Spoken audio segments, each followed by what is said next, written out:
కోరికలు తీరట్లేదా? పెళ్ళి ఆలస్యమవుతోందా? కుటుంబంలో సమస్యలు వేధిస్తున్నాయా?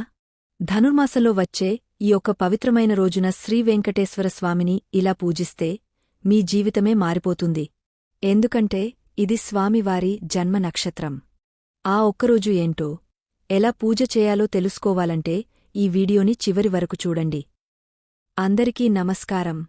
ఈ రోజు మనం ధనుర్మాసంలో రాబోతున్న అత్యంత విశేషమైన రోజు గురించి తెలుసుకుందాం. అదే డిసెంబర్ 23 మంగళవారం నాడు వచ్చే శ్రవణ నక్షత్రం. ఇది సాక్షాత్తు కలియుగ దైవం శ్రీ వెంకటేశ్వర స్వామివారి జన్మ నక్షత్రం. ఈరోజు మనం స్వామివారిని ఎలా పూజించాలి, ఎలాంటి నియమాలు పాటించాలి, మరియు ఎలాంటి అద్భుత ఫలితాలు పొందవచ్చో పూర్తి వివరాలు తెలుసుకుందాం. శ్రవణ నక్షత్రం ప్రాముఖ్యత, శుభ సమయాలు. శ్రవణ నక్షత్రం అనేది శ్రీవారి జన్మ నక్షత్రం కాబట్టి ఈ రోజున ఆయనను పూజిస్తే కోరిన కోరికలు నెరవేరుతాయని పురాణాలు చెప్తున్నాయి. ముఖ్యంగా వివాహం కానివారికి మంచి సంబంధాలు కుదురుతాయి, కుటుంబంలో సుఖ సంతోషాలు వెల్లివిరుస్తాయి.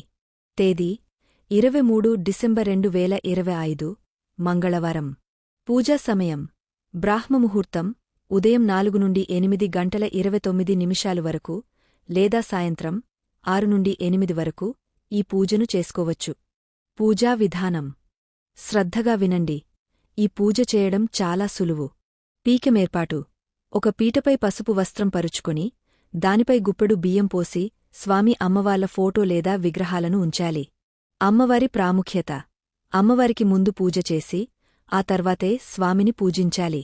స్వామివారికి సమర్పించే మాలలను ముందుగా అమ్మవారికి తాకించి వేయాలి. గోవింద దీపాలు. బియ్యం పిండి, బెల్లం, నెయ్యితో కలిపిన పిండితో ప్రమిదలు చేసుకోండి. వాటిపై కుంకుమతో గోవిందా అని రాసి దీపారాధన చేయండి. మంత్రజపం. వెంకటేశ్వర అష్టోత్తరం, సహస్రనామం లేదా గోవింద నామాలు చదువుకోండి. నైవేద్యం. పులిహోర, చక్కెర పొంగలి లేదా పండ్లను నైవేద్యంగా సమర్పించవచ్చు. పాటించాల్సిన నియమాలు, నిషేధాలు. ఈ పూజ చేసేటప్పుడు కొన్ని నియమాలు పాటించడం తప్పనిసరే. ఉపవాసం. ఉదయం నుండి సాయంత్రం పూజ పూర్తయ్యే వరకు ఉపవాసముండటం మంచిదే. నిషేధాలు. మాంసాహారం తినకూడదు, బ్రహ్మచర్యం పాటించాలి. పీఠం. మంగళవారం వేసిన పీఠాన్ని మరుసటి రోజు ఉదయం వరకు కదపకూడదు. ప్రసాదం. పిండి దీపాలు ప్రసాదంగా స్వీకరించి కుటుంబ సభ్యులు తినవచ్చు లేదా ఆవులకు పెట్టవచ్చు.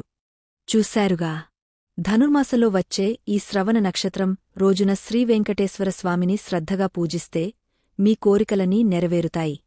ముఖ్యంగా నేను చెప్పిన ఈ గోవింద దీపాలు వెలిగించి చూడండి. స్వామివారి అనుగ్రహం మీకు తప్పకుండా లభిస్తుంది. ఈ సమాచారం మీకు నచ్చితే దయచేసి వీడియోని లైక్ చేయండి. మీ స్నేహితులు మరియు కుటుంబ సభ్యులకు షేర్ చేయండి. ఇలాంటి మరెన్నో ఆసక్తికరమైన ఆధ్యాత్మిక వీడియోల కోసం మా ఛానల్ని సబ్స్క్రైబ్ చేసుకోండి. కింద కామెంట్స్లో ఓం నమో వెంకటేశాయ అని రాయడం మర్చిపోకండి. మీ అనుభవాలను కూడా మాతో పంచుకోండి. జై శ్రీరామ్.